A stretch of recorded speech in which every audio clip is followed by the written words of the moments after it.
Hey, what's going on, guys? Very excited to finally be able to take a look here at the MGSD Freedom Gundam.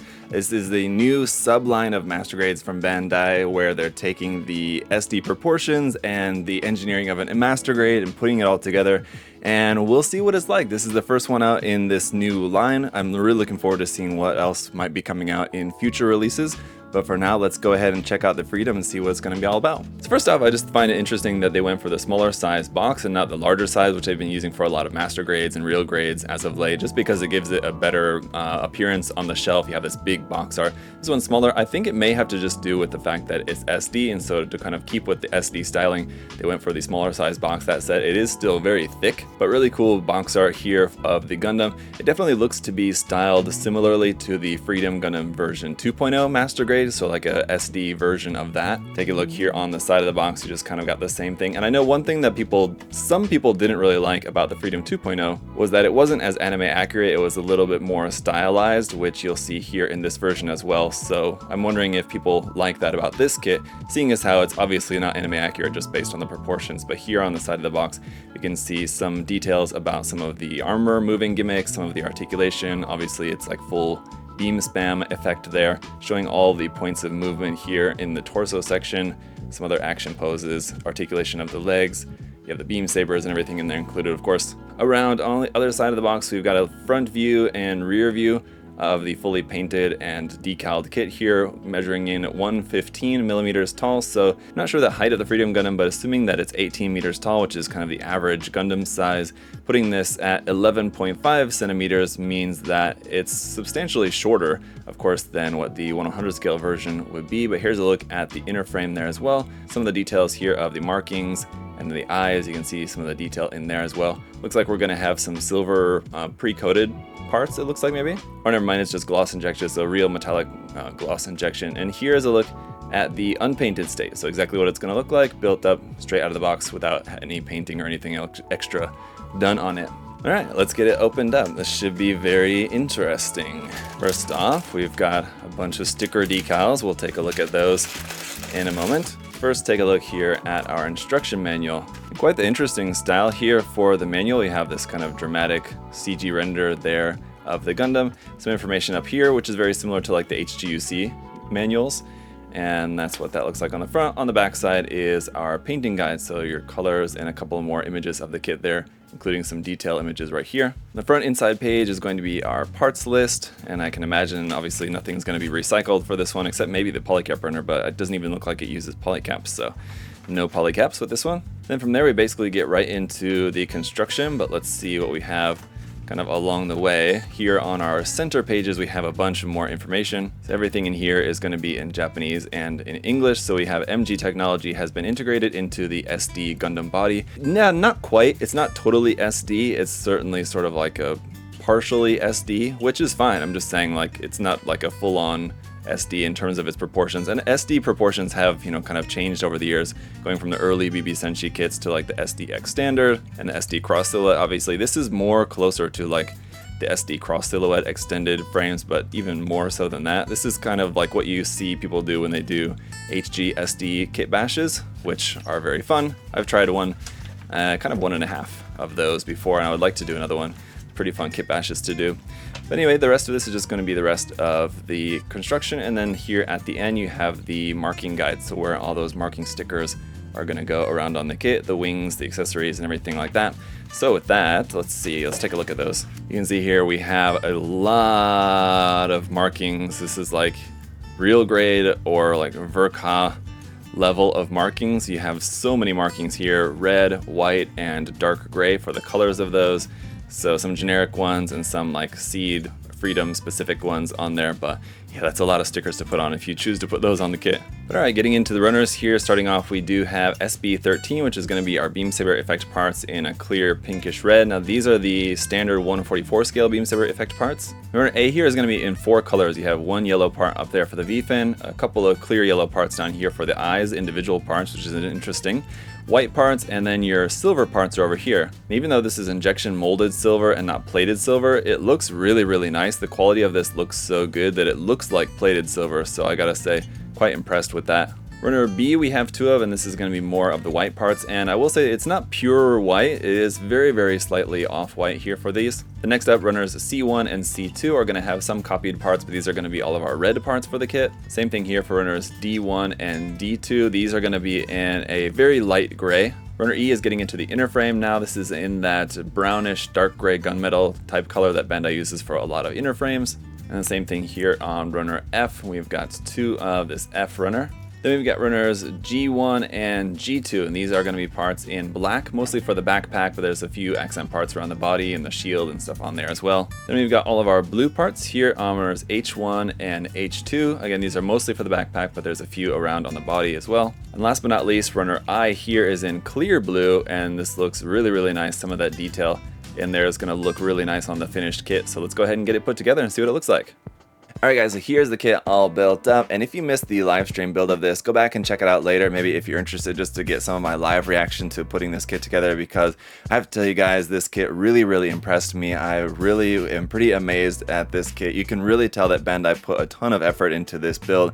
It may be small, as you can see here, but there's just a lot packed into there. The engineering of it, the color separation, the details and everything, and just really kind of the thought and love and the care put into it. I mean, that kind of maybe sounds like I'm overselling it a little bit, but I think they really put a lot of effort into the concept of this kit being an MGSD, as far as I can tell, and from my best judgment, it really seems like, you know, they tried to capture everything that, you know, we love about an MG and everything we love about an SD, and really try to combine all the elements of that all together here for this kit. And I can assume that the same is going to be true for the rest of the kits in the line going forward. We don't know what the next ones are going to be yet, but we can assume that there's going to be some more in this line in the future, and I'm really looking forward to it. But for now, let's go ahead and take a closer look here at the Freedom. So obviously, as you guys were seeing it here so far, it's already got its main accessories of the shield and the beam rifle. The only other accessories that you have are just going to be the 2 beam saber handles, and that's it. So while it would have been nice to maybe also include some sort of stand for this, that's the only other thing that I think that I really would have liked this to have included with it,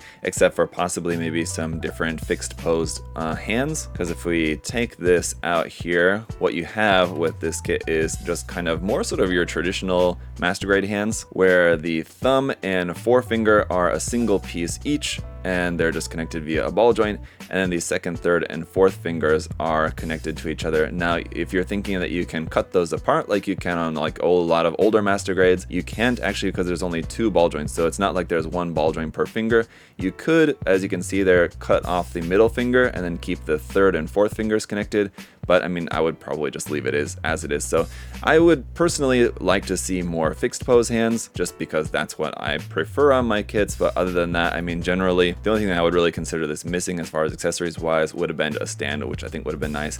That said, for putting this on an action base, if you look up underneath, you'll notice that there's no spot for putting this onto an action base, just with your standard 3mm hole, and you don't have another accessory to clip onto there. So where you're going to actually plug this onto an action base is going to be here on the backpack. And I will say this is a pretty nice feature about this. If you look back here on the backpack, this part actually folds down. This middle part just folds down like that, and then there's your action base connection point right there. You can just plug your standard 3mm peg right into the backpack, which should be very nice.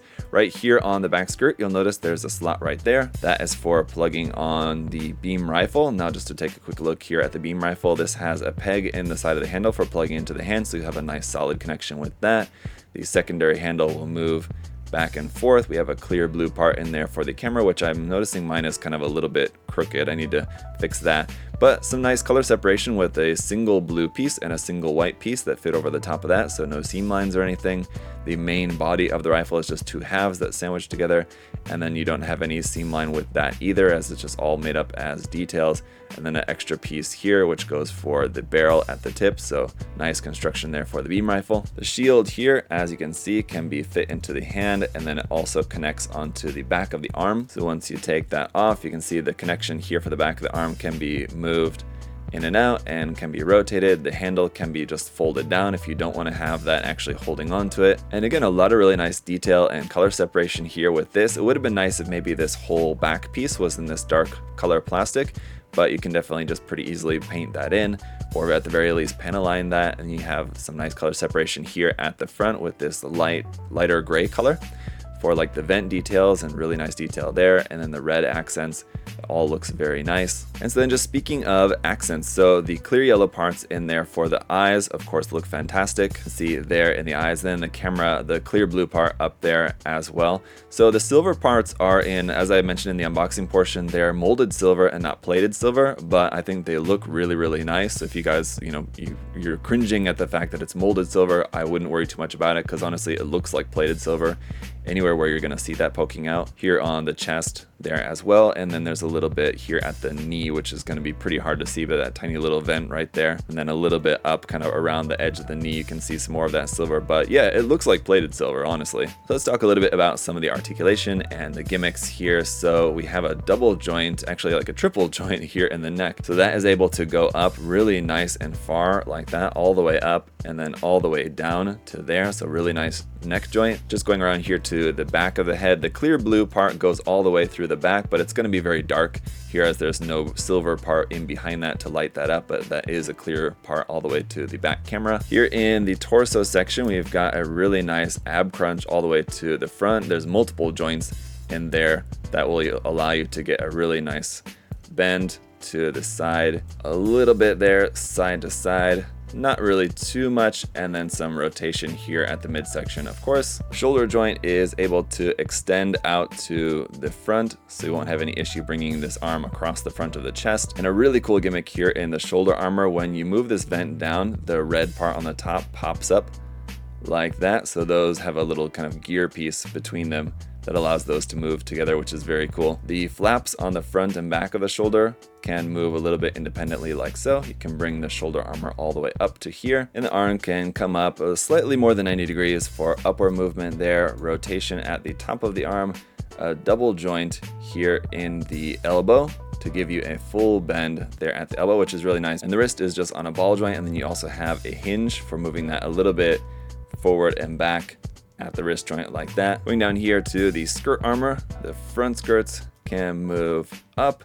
You can see some nice detail underneath there, again like that. The side skirts, which is of course our rail cannons, can move in and out and up and down, not too far, because I mean they're just kind of big and there's not really too much room for those to move, but you can get those out to the side and then get your legs all the way far out to the side like that, so not really too much issue with that. I'll come back to those here in just a second, but the back skirt also will move up and down like so. Taking a look at the hip joint, the entire hip joint of the legs connected can drop down into the front, and that will allow you to bring the leg even farther up like so. A double joint here in the knee.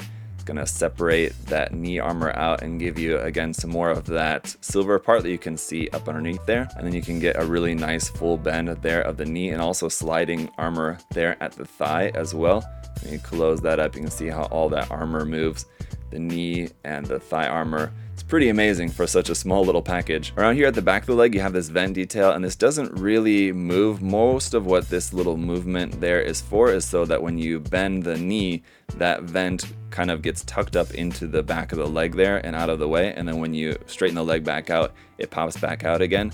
The ankle armor is connected at the back of the lower leg, and then it's just on a ball joint there, so that's just one single piece and can move around like so. The front of the foot and the back of the foot move independently, so those will be able to rotate side to side to adjust the stance independently up underneath the feet. Detail looks very nice. Toe does bend up a little bit like so, and you can point the whole front half of the foot down like that, and then upward like that, so really nice movement here in the feet as well. Going back up to the side skirt, a really cool gimmick that I want to mention is here, this little black piece on the side actually folds out, and this is what kind of locks your beam saber handle into there, so that you don't have to worry about these falling out. If you have big hands like me, it's hard to kind of keep a hold of that, but your beam saber handle just comes out of there, and of course you can plug the two of them together to make a double-ended beam saber, but that also has that same tab. So this is the tab that you're going to use to plug into the hand, so you can have a nice strong connection onto there. That is also what's used here to lock this into place when it's stored on the side skirt, so that fits into there. The black part closes over the top of that, and then it's not moving out of there, which is really, really nice. As for the rail cannons, of course, these can fold and extend out. You just straighten this out like so, and then underneath you have a handle which will swing out to the side like that. Well, either side can swing it. This side needs to go this way out to the side like that. And again, nice color separation of the black and white parts there at the tips at both ends of that. So again, really nice detail on that. And then of course we have the wings. So of course you can adjust the angle in and out. You can rotate them, and then of course bring everything up. And you have your multiple sections of wing that can all be kind of spread out. There's those clear blue parts in there which are not super noticeable, but they do catch the light really nicely, and I think those are nice, just kind of very subtle accents there. Oh, sorry, editing Zaku here and realizing that I forgot to show this in the entire recording of the review, is that the wings actually extend out.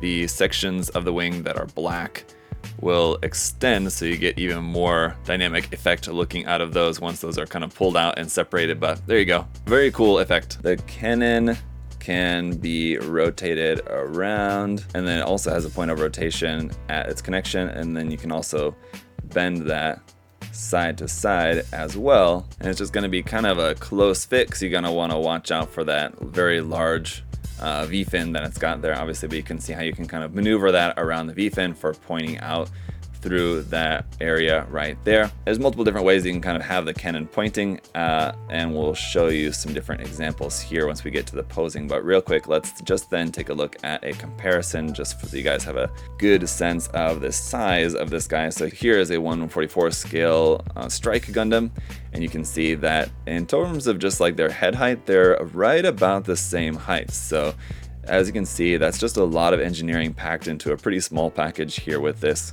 And on that note of the size of this, or more accurately the proportions of it, I will just say, completely subjectively, in my opinion, I think the proportions are a bit weird. I know obviously it's, a mix of SD and MG, and that's what I want to talk some more about here on in just a second, but I think it's not quite right. I don't know, maybe the head needs to be slightly larger or the limbs need to be slightly shorter. I'm not exactly sure, but like I was saying before, I think they did such an amazing job here of blending, all of the aesthetics of SD and HG. So on the SD side of things, obviously you have the proportions going to be the main thing, but the other thing would just be kind of the overall simplicity of the build. And even though there's quite a lot of parts with this, and it's quite like, I don't know how to describe this, because it's a complex build, a lot of really interesting engineering, especially in the legs. Was one note where I remember just putting that together and thinking it was really unique, just how the legs put together. So it was a really unique build, and I think that's what made it seem a bit more complex than what it was. But once you're actually putting it together, it's really simple, and you get the parts together and you're like, wow, that was easy and it works so well.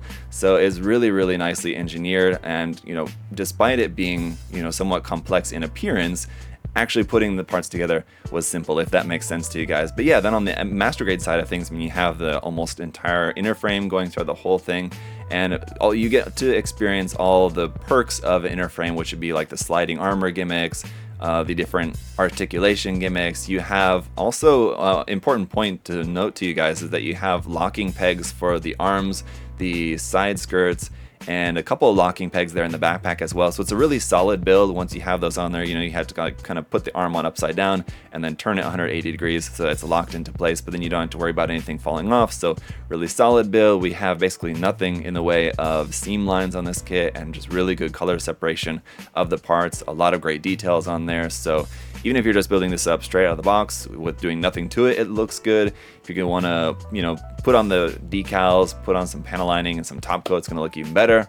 Or, fully paint it, it's going to look amazing. So Bandai did a really, really great job on this kit. I'm really looking forward to seeing what they come out with in the future, because as I kind of have said before, the Freedom is not one of my favorite Gundam designs, but I was just so impressed with this kit, and it's mostly just from the build. So even if you're like me and you're not particularly into the Freedom Gundam just as a Gundam, but you just like to build interesting and fun, unique model kits, if you're looking for kind of a change, maybe you've just been building a lot of what Bandai's been coming out with recently and feeling a bit bored with it, try this kit out, because I think you'll be very pleasantly surprised with how fun of a build it is. It's very cool. If you guys have any other further questions, of course, do feel free to let me know in the comment section below. But like I said earlier, go back and check out the live stream build if you missed it, because there's probably something that I noticed along the way that I thought was really interesting during the build that I'm now forgetting to mention here in the review. So check that out if you guys have the time. Maybe just put it on while you're working on building something of your own. And if you guys would like to check out this kit for yourself, or any other kits from Bandai, or other paints, tools, supplies, stuff like that, you guys can check the link in the video description to USA Gundam Store. Like I said, guys, I highly recommend checking out the kit. So let me know your thoughts on it. If you'd also like to like and or subscribe while you're here, I would greatly appreciate it. But thank you guys all so much for all your support. I'll see you next time. Bye.